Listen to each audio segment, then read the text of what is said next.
What's going on, everyone? Stefi Cohen here, and I'm going to be covering Big in the Basics, specifically for the squat today.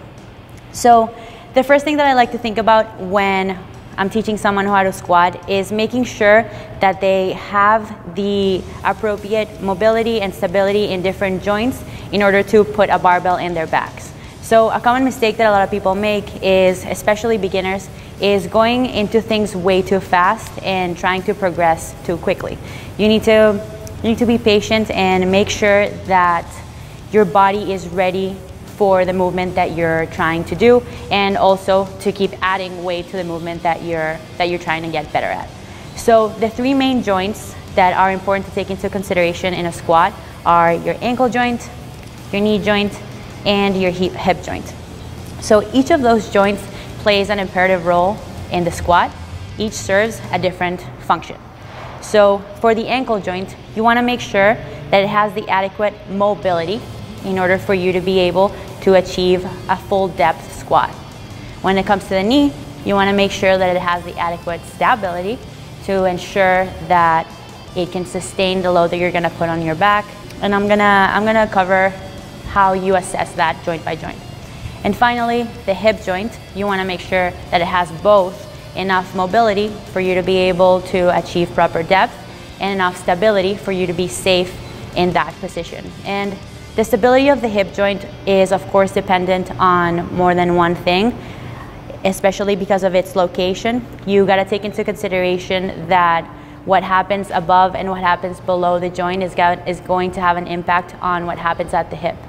So just keep that in mind, making sure that your spine is also stable enough, and making sure that things below the hip are working appropriately is gonna make a huge difference.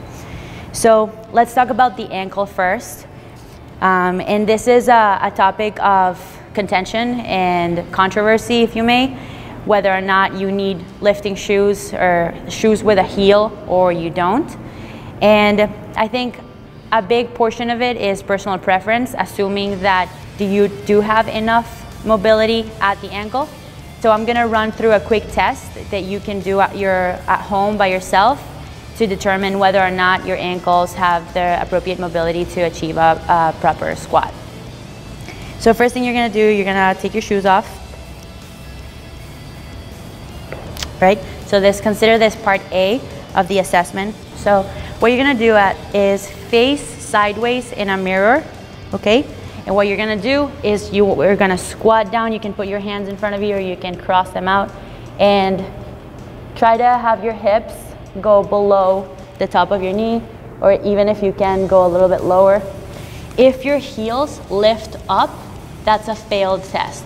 So a lot of people, what they will do is they will squat down and you'll see the heels coming up, or even you'll see a little bit of pronation of the foot to accommodate or to compensate for the lack of ankle mobility. That would be considered a failed test, okay?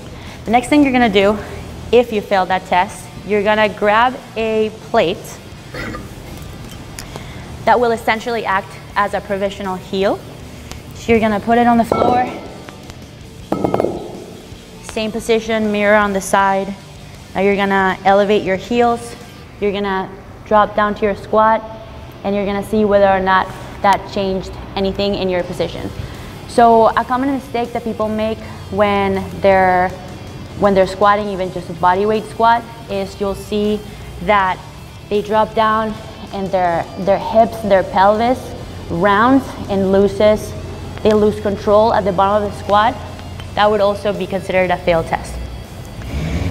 If you put your heels on and you lose that core stability and you lose your lumbopelvic rhythm, then that would be considered a failed test.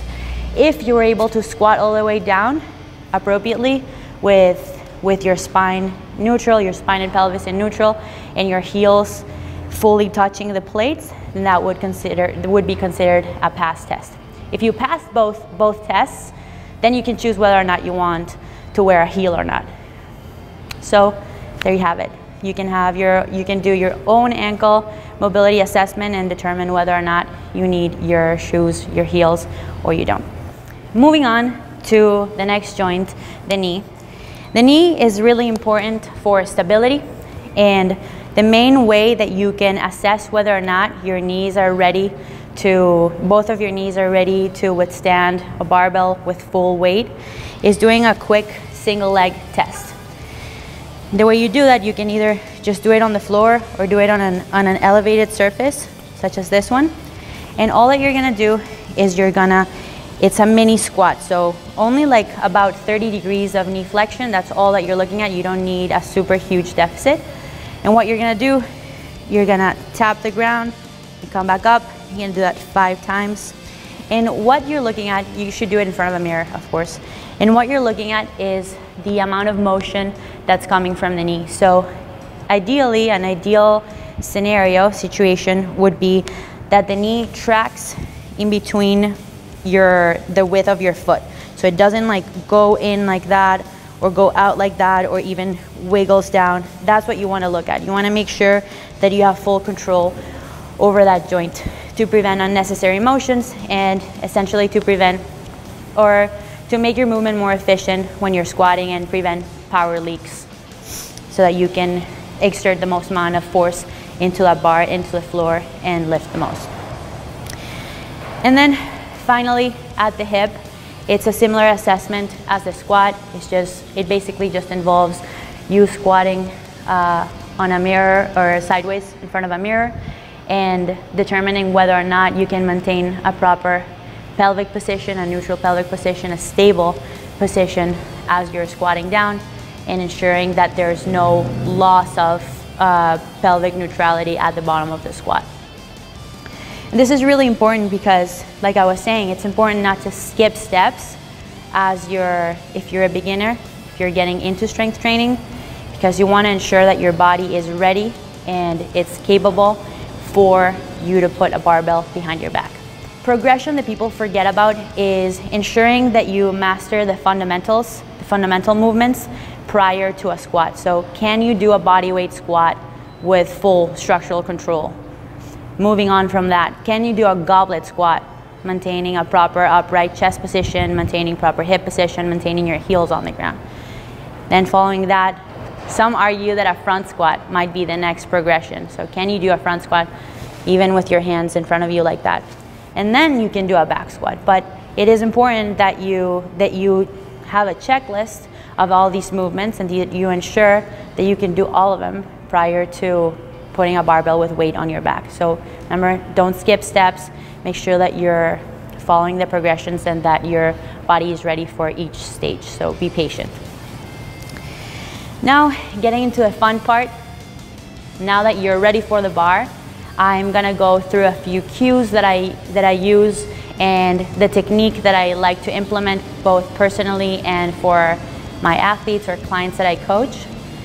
And it's a little bit different. There's no right or wrong answer when it comes to, for example, the speed of a squat, how fast you should be squatting down.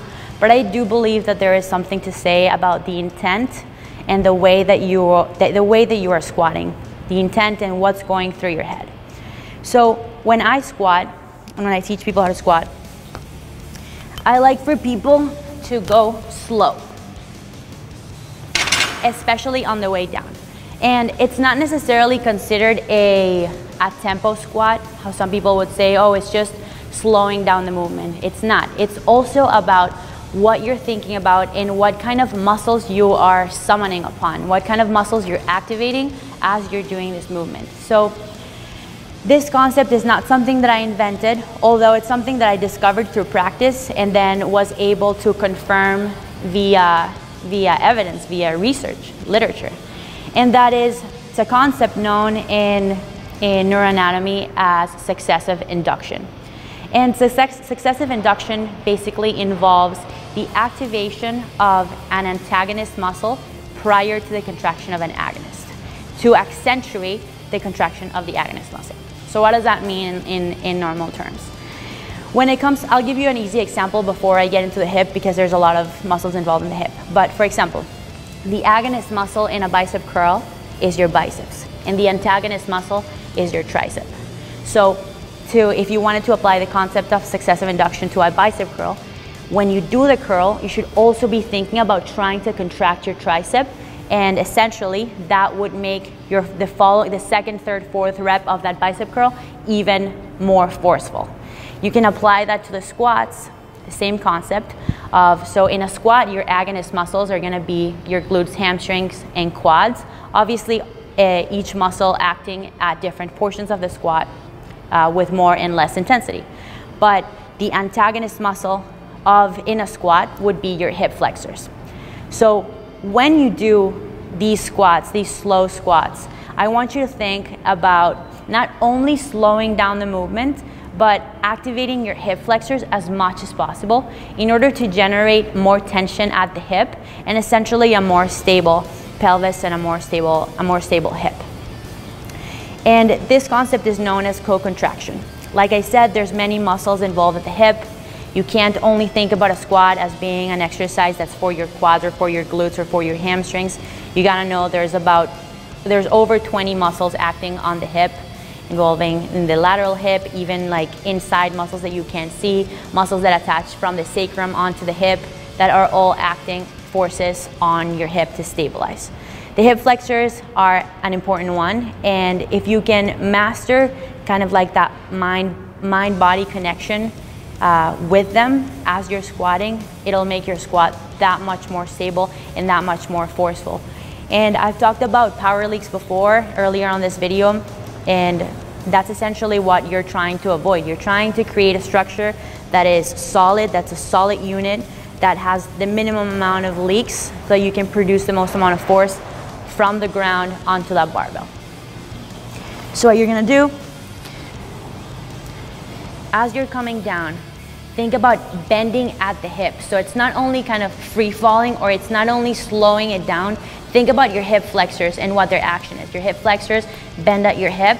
So that's exactly what you're gonna do. You're gonna accentuate you bending at the hip, tensing the hip flexors as you come down, and boom, then you come up.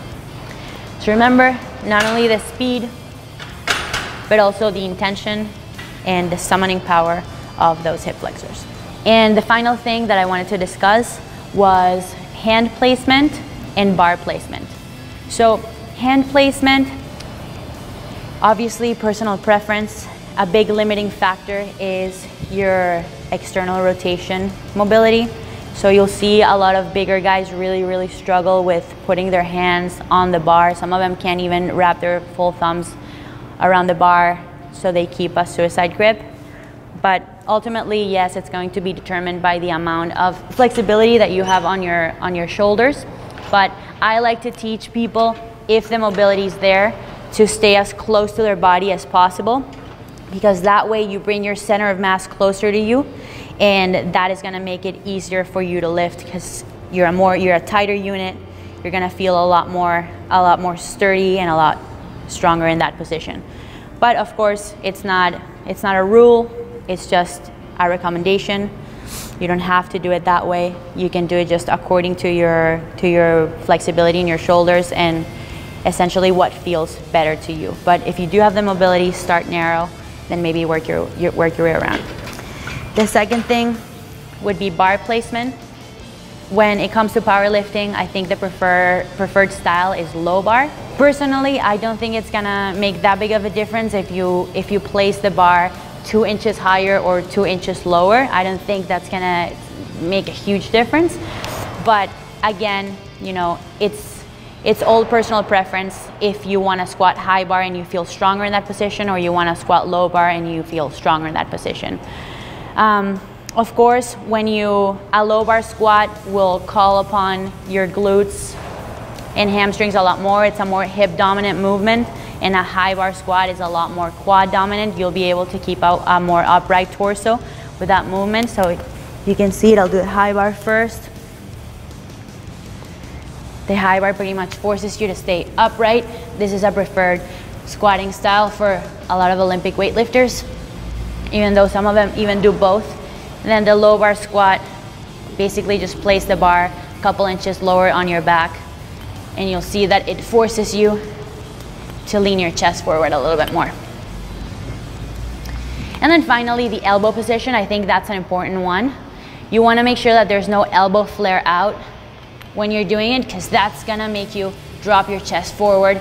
You wanna keep your elbows in line with your torso so that you can push that bar up when you're coming out of the hole. And that's it, guys. I hope you enjoyed this episode of Big in the Basics. Stay tuned for the next episode. We're gonna be covering bench.